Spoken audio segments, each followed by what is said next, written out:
Welcome back to the table, everyone. Today, Ryan and I are taking a look at a game called Malhya, Lands of Legends. This is a big campaign game, fantasy adventure with all sorts of things going on. In fact, there's a little bit more to this than I've experienced in another campaign game for sure. Yeah, I'll definitely say this takes a lot of different elements maybe that we've seen before in other games and kind of mixes them together. It adds layers on top of layers on top of layers. But I will say that from just our one play, which we played through a demonstration scenario that they gave us, so that's all we've got access to. I will say that it came together in a pretty solid way. It never felt too overwhelming because each new piece of the game is kind of introduced one at a time. So you get a really good chance to kind of learn it before you move on to the next thing. Yeah, so unlike a lot of games of this ilk, this game to me felt a little different in one specific way. Well, a few different ways, but one in particular was sort of that general idea of either going back to town and leveling up and then going out to do another encounter, vice versa. This didn't feel that way to me. This felt like a continuing scenario. And in fact, the scenario you have was in this book. And I think in the final game, there will be multiple booklets of scenarios like this. And as you play through this, you're going to go sort of bounce around a little bit from overworld sort of experience, maybe to a quick encounter, back to overworld. But it feels much more merged. In fact, some of the skill tests and puzzles even took place on some maps like this. That weren't fights or encounters as you'd traditionally expect. Yeah, which was very interesting. But the game does take place, a lot of the game does take place on the world map. We've kind of set up everything here in front of us. You're not always going to have all of this on the table at the same time because the game technically starts on the world map with this token here that represents your party. And as you'll see, you're given a lot of things to do even at the start of the game. Now, we were given a specific card, and when we drew this card, it told us specifically where to put it even, all determined by the scenario book. And I think it's worth noting that this was particular for us, for reviewers, so there's no spoilers here or anything. This is not necessarily the first scenario of the main game. But it gives you a target to go to, and you can have multiple targets spread out across this world map that you have to get to. And you have to get to them by spending journey tokens, which means you have to find ways out in the world map to gain these journey tokens in the first place to even move around, which is something I don't think I've encountered before. And the main way you're getting those journey tokens is by flipping over event cards while you're out on the world map. Yeah, it was really interesting because in our scenario, we actually started one space out here sort of in the plains. And the first thing you do, you can't move. Right. Because we're not starting with these things. So we literally had to flip, and this is a cool feature that's attached to this. There's this sort of day-night board here. And depending on the time of day, you're going to flip a day card or a night card. When you flip that over, you're going to check against the type of space that you're in. And that card is either going to be oriented upright or upside down and tucked underneath the board in one of a couple different ways. If you're in the right kind of area or an area that matches it, you're going to put the card underneath and then also draw an event card. The event card is going to tuck underneath that. And then when you do that, those two cards are going to combine to make a number that's unique to the scenario booklet. And you're going to open that scenario booklet to that section, which are the events, and read what happens. Now, there could be a number of different things that happens. And in our small tutorial adventure, there's what? 1, 2, 3, about 10 or more different options that could come up here. And again, it's kind of cool because it's variably building those out of the two cards that you're randomly pulling from that deck. Yeah, and I will say that's neat. I really do like that approach because for one, the first card you're drawing is establishing what terrain you're on. Yeah. So you know that whatever event you're going to get is part of that terrain. Nothing draws me out of a story or a campaign so much as like drawing a card that assumes I'm in a dungeon or a swamp when I'm clearly on the map, I'm in the middle of a desert or something, right? So it checks that terrain first, and then you'll get one of however many possible events that could happen in that specific terrain type. Yeah, and before we get to what some of those events do and how that leads you to the rest of the game, if the terrain doesn't match, you're going to turn the card upside down and stick it in, and then in most cases, depending on the terrain that you are in, you are going to be able to collect some of those tokens so that you can then move. So if you don't collect enough tokens to move, you're going to basically be doing that again. Now, you can't do this in an unlimited amount because this board here has days and nights. And in our particular scenario, we had to reach this location before nightfall. So we couldn't mess around too much. We had to get there. The scenario said you lose if night comes and you are not here. Yeah, but in the actual final game, there will be a lot of different effects that happen night and day. Yeah. And even when you move into some of those event cards or some of the scenario events that happen, they will change based on whether it's night or day while you're doing that event. So you will kind of lay those cards out and keep those cards out there on that board, and you'll flip over this token. And this token is actually the weather token, which we didn't even encounter in our game, but this weather token will actually flip to bad weather or nice weather. Yeah, we didn't have bad weather at all, did we? No, we didn't. And this is another way that's going to affect those cards when you flip them, because some of them are going to do things in bad weather, and some of them are going to do things in good weather. So the variability with a very few amount of cards is pretty significant with the system they've come up here. Now, some of those event cards could take you into a dungeon or an encounter or cause you to do a skill test, or just really any number of things can happen. A lot of that's going to refer back to your particular character and causing you to overcome challenges. So we'll talk about that as we talk about what those challenges look like. But it's worth noting that these characters are very different. You're choosing your character, and they're going to come with a starting set of statistics. They're going to come with their own starting items, which is weapons and armor, and their own unique skills. So you're kind of wanting to build a party makeup of characters that you think are going to work together. David and I were both pretty good at dexterity, but I was very good at hiding and sneaking, where David's very good at strength and fighting. So it was kind of a good matchup there. Yeah, plus, most importantly, when we get to the combat, he had a ranged weapon. Yeah, that's true. And I was sort of a brute that went up and got in close. But these player boards in and of themselves are really cool. They're modular. The left-hand side is going to be the same for everybody. And then the right side brings in those characteristics for that specific character. And then on top of that, the scenario itself, and I'm not sure if all the scenarios will do it this way in the final game, but in our scenario, it literally set up this side of the board for us, saying how many potions I had versus how many potions he had, ingredients, special arrows, different kinds of keys. All of these 4 categories, you can have multiple colored cubes, because when you encounter different events, it might ask for a green key as opposed to a blue key. No, I have 2 blue keys and a green. So you're going to be making decisions a lot, not just when a decision is laid out in front of you in the booklet, but also when it comes to like, okay, who wants to take this green potion, or if you have an option between potions. Well, before we move on to talking about what an actual scenario setup looks like, I do want to talk about that decision point. Yeah. Because there are a lot of those. I mean, there are a lot of decision points in this game. And you don't know what's going to happen as a result of your decision. It doesn't tell you what's going to happen. It tells you maybe what entry to turn to in the storybook.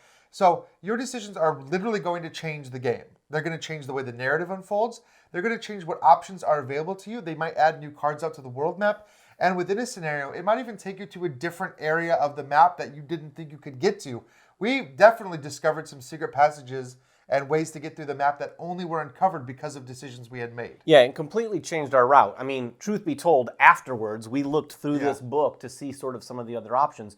And there were, even in just this scenario, some pretty significant things that could have happened that we didn't even see. Yeah, but either way, as you're playing through, either you're going to get to your location, you're going to have a card that flips that tells you something is going to refer you back to this booklet and tell you to actually enter an encounter. And that goes to a completely separate booklet, this encounter booklet here, that's going to tell you how to set up an encounter board. And you see one here already in front of us where we've placed our characters out, we've placed some enemies out. This is just kind of as an example. But that booklet is going to tell you where everyone starts, where all the tokens go, where all the places of interest go, where the entrances and exits. All of that stuff is part of the book. But what's really interesting is that based on decisions you've made before, or kind of how you enter into a different scenario, you could be going into a stealth encounter or a combat encounter, which are very different. Yeah, this brings us to probably one of the most significant things that I personally haven't seen in a lot of games. Now, there has been stealth in some other games, obviously. This game leans pretty heavily into the stealth mechanic. Yeah. If you enter into an encounter like this in stealth, you're going to be playing it completely different than if you're in combat.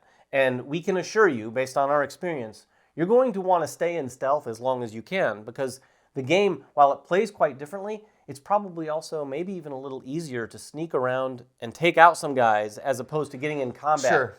You just have to avoid them. And the system, the way it works, is really cool. It revolves around this stealth board here. Yeah, and this stealth board is basically tracking the enemy's awareness of you. And you'll see here there are several different levels where it starts from green and goes all the way to red. Based on the actions that you take while you're in stealth, you're going to be moving this token up this track and eventually possibly sounding an alarm. So there's definitely an efficiency puzzle here when it comes to stealth, because you're trying to do 2 things. Eliminate as many people as possible before you get captured, and also stay out of the line of sight of the guards, because these guards are all controlled by an AI deck that's going to have them moving around. And if they catch you, and that's it. You're out of stealth, and now you're in combat, just even in the middle of an encounter. Yeah, immediately it will go to combat. And the cool thing, too, is the stealth, and while there are a few more rules to digest, the stealth works very differently than combat in terms of line of sight and where the enemies can see, even how the enemies move. The enemies are typically in combat going to have cards that dictate their movement, their health, all that sort of thing. In stealth, they're just going to be dictated by these action cards, which on their turn are going to make them effectively, imagine a video game, them wandering around, looking around. And when they're moving like that, you don't want to be in a place where they might move past you because then they'll see you. But one of the coolest things, then we'll move on from stealth, is the way you use your action points. It's simplified your turn as well because you're going to just use these actions right here on the stealth board and only those, and you use those by using the action points on your character. Now, you will use action points in combat, but they're specific to your weapon and things like that. In this, you're going to use action points to assassinate, either from a distance, up close. You can move their bodies. Yeah, which you need to do because they can find bodies and sound the alarm. And you'll always be able to move. But one of the cool things is there's a primary hero phase, the enemy phase, and then the secondary. If in the primary you use some of your points, but then you reserve some by going into sort of standby mode, you're going to flip your action points token, and then the points you have left, you can use not only in the secondary phase of the heroes, but you can use them immediately during the enemy phase. So if an enemy is about to move, and you can see where they're going when you flip their cards, you can say, okay, I'm going to interrupt really quick, use my points to run in, assassinate them really quick, just like you'd experience, I think, in a video game. Yeah, it does feel like very cinematic in those moments as far as holding onto your points and waiting. You can use them to hide. You can pop out of cover and just immediately assassinate somebody as they walk by you, which I think is really neat. Because this game does use shadows really effectively. You'll see shadows printed all over the board, and you can hide in these shadows. You can hide behind objects that block line of sight. There's a lot of really unique stealth options that you have when entering into any map, and all characters can do stealth. You don't have to play a super stealthy character. I have a character that's better at hiding, and I have long range, so I can pick people off out of the shadows from a distance. But David's character could still run up to somebody and just assassinate them if needed. Yeah, the way they've handled, my character's sort of a heavy brute with a big heavy weapon. Obviously, you're going to make a little bit more noise. What Ryan said, at the end of your turn in stealth, you're going to roll up these die and effectively move this thing down here. Now, my character was heavy and carrying a heavy weapon, so in this scenario, that effectively made one of the die faces that you roll a little bit worse. Yeah. So you're going to just further that down there. And like we said, you're going to go straight into combat in a number of reasons. If you get down to the bottom of this track, if you run out of the action cards that activate them. So you can't really just sit around and do nothing the entire time. Because the enemies are just going to keep wandering around and you'll eventually get into combat. So you want to take advantage of that. But when you do get into combat, things change a little bit because there's going to be an initiative order. And this is going to be a little bit more like a traditional combat. Right. This is when you get into kind of like the dice chucking element of the game. And this, like we said, can happen in the middle of an encounter. It can happen at the start of an encounter. For example, this scenario, we managed to take a shortcut earlier that allowed us to come out in stealth and sneak up on everyone. Otherwise, we were dropped right in the middle of the map and stealth was not an option. Combat started immediately. So based on how you enter, and the scenario book is going to tell you basically if you entered in stealth or not, and also different effects that could stop you from being in stealth. You might interact with some of these points of interest here, and it tells you in the book what number to flip to, and that might make a sound, or you might fail a skill check, and next thing you know, you're in combat. That's when you immediately go into the dice rolling. What's neat here is that if you were surprised, if something happens that takes you out of stealth, all the enemies get to act first before you ever get to act. Yeah, and in fact, some of those points of interest, like we said, be wary of what you flip in the middle of a counter because it's not going to just be, hey, you found some treasure. It might be more. Ryan stepped on one that effectively stepped on twigs. I think something good happened, but it created sound. And the cool thing about some of these action cards over here is it will trigger or key off of sound tokens that have been added to the board. So enemies that are closest to the sound token might move towards it and then look in that direction. So you've got to be really careful. And the AI in that deck, I actually find pretty cool. Yeah, it does a lot of cool things. It really does feel like a video game.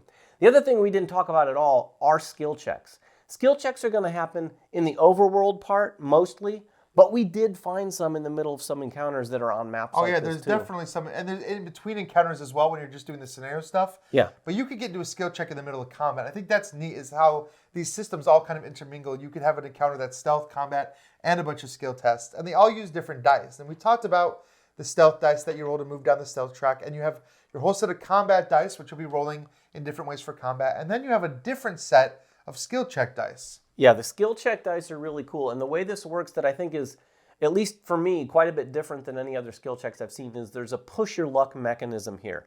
You're going to be taking white dice for the dice you're rolling against a skill check, and then any skill check is going to have some number of black dice, which are sort of the difficulties dice. So if it's a really difficult task, it might be 2 black dice.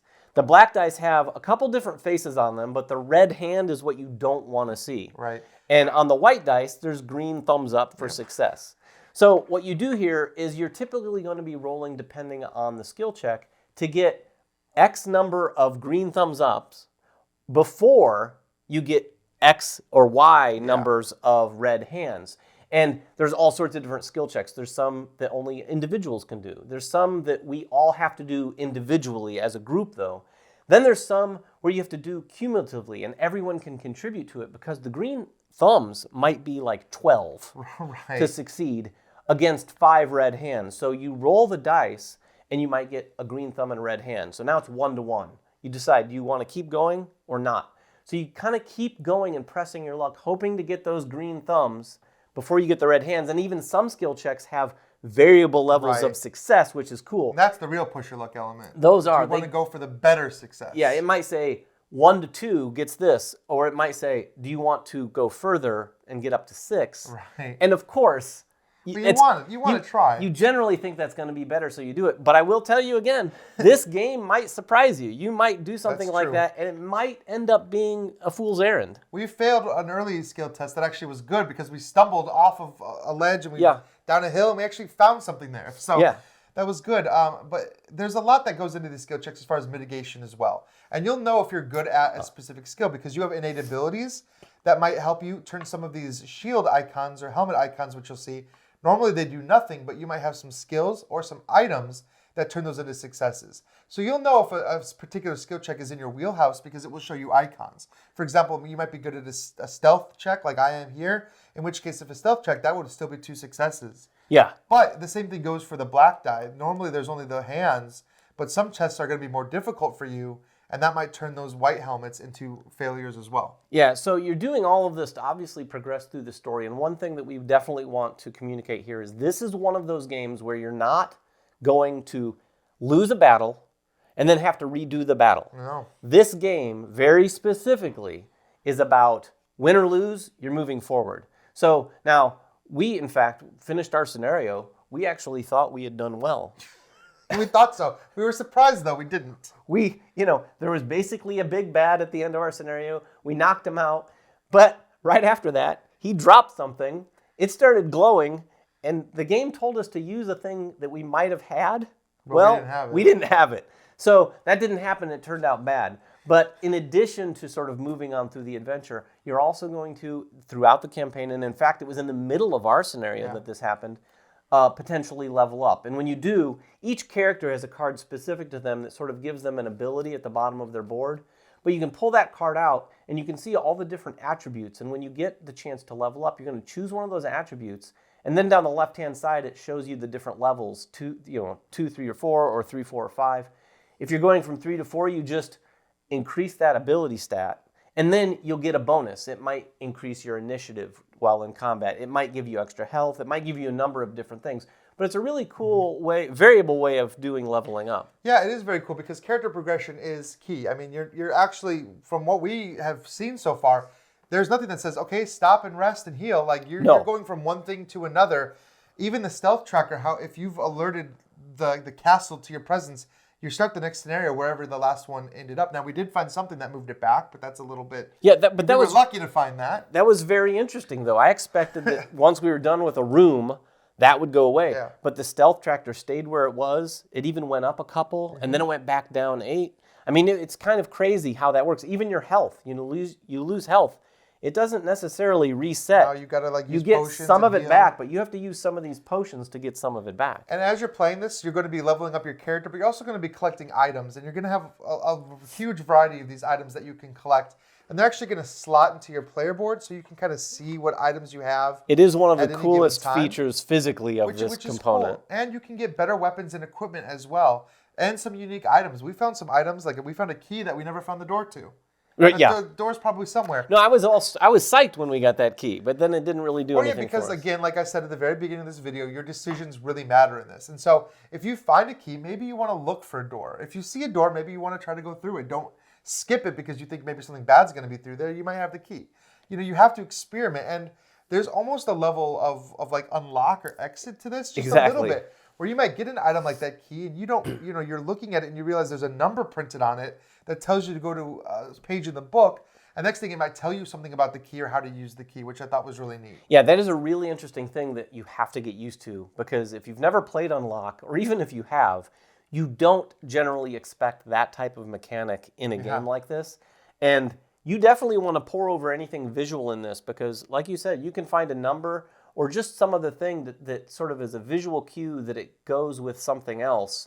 And if you don't ever pursue that or investigate it, you might be missing out on something significant that helps you, or maybe helps you get in another room or a little side offshoot. Well, yeah, we even had an item that had a little number in the corner that said like +6, and we weren't sure how to use it, but we encountered something else, and we just turned to 6 more entries in the journal. We added 6 to the number. And it was the one, and it let us do something really cool. So I think there's a lot of those moments hidden in this game, and of course, you're not going to see everything. We looked through this encounter book. We only had like 3 of the possible encounters out of this whole encounter book. Yeah. You could get more or less based on the path that you take through this particular scenario. And when you kind of start multiplying that by multiple scenarios over the course of a campaign, I think you're going to be ending up with a very different experience from anybody else that plays the game. Yeah, so this is Malhya from Le Boîte de Jeu. This is going to be hitting right now. If you're watching this, it is probably on crowdfunding as we speak. So if you have any questions at all about it, check out their campaign, but you can also make comments down below, and we'll try to answer everything we can, possibly. I don't know that we'll probably maybe try this one more time so we're better equipped to answer questions. See if we could get a different outcome, a better outcome. Maybe a slightly better outcome. But until next time, make sure everyone has fun at the table, and we'll see you then. Congratulations, you got to the end of one of our videos. Now, if you want more practice, just click on the video over here. It's another video. You might not have seen it yet, so click on it. If you don't want to do that, at least click on the subscription button below. That always helps us. And if you want notifications, please ring that bell.